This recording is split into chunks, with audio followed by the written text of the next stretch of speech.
Hey buddies, how is your Sunday going? Welcome back to my channel and happy Mother's Day. So today we're going to be making some smoky jollof rice with some chicken. Let's get into it. So the first thing first, I'm going to be using chicken breast for this recipe. So of course cut my chicken breast to the perfect size I wanted. I'm going to list the spices I used in this recipe, so don't worry, I got you covered. Then after which I went in with some oil and I sauteed some onions for 2 to 3 minutes until the aroma started. You know, there's this nice aroma that onions give. Yeah, until I got the aroma before I went in with my pepper mix.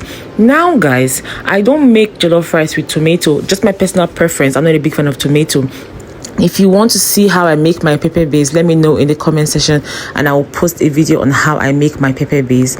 After which I went in with some hot peppers and some fresh ginger and garlic, and I made sure that fried properly. Please make sure that fries properly on low heat. I covered that for about 2 minutes to really fry. After which I went in with some seasoning, my curry powder, thyme, bay leaves and the rest. I'm going to list that, don't worry. Then I fried that again. Then I added my meat stock. If you notice, I did not add any seasoning because I always tend to add my meat stock first so that my food is not salty before I add any seasoning. But feel free to do as you please, but I will recommend you add your meat stock before you add any seasoning.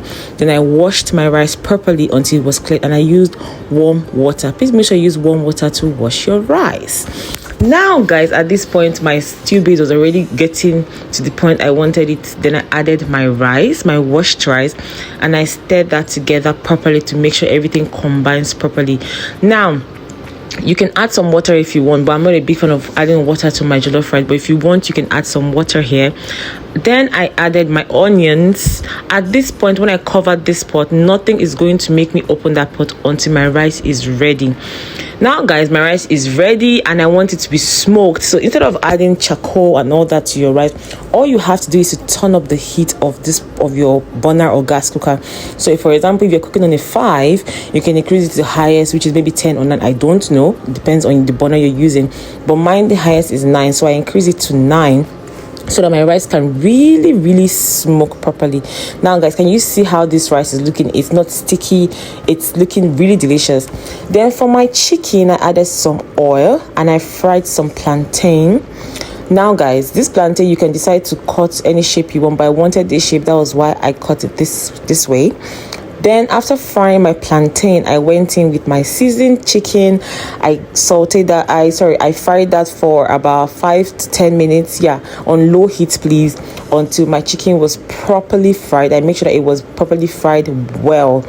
Then I added my plantain back into the pan and I mixed that properly. Make sure that all the flavors blended together nicely, because of course you don't want, you get what I mean. But yeah, I make sure that everything blended together nicely, and I added my fresh spinach, my frozen spinach. Now you can add spinach, you can use some kale, you can use ugu leaf, f4, whichever pleases you. Please go ahead and use, but for this recipe I was using some spinach. And that is it guys, my rice and chicken is ready to eat. And please don't forget that, make sure you turn off the burner or the gas before you add your greens. Please don't forget that. Now guys, please make sure you make this recipe for your mom on this beautiful Mother's Day, and trust me, she is going to love it. Please don't forget to subscribe and like. I will see you in my next video. Bye.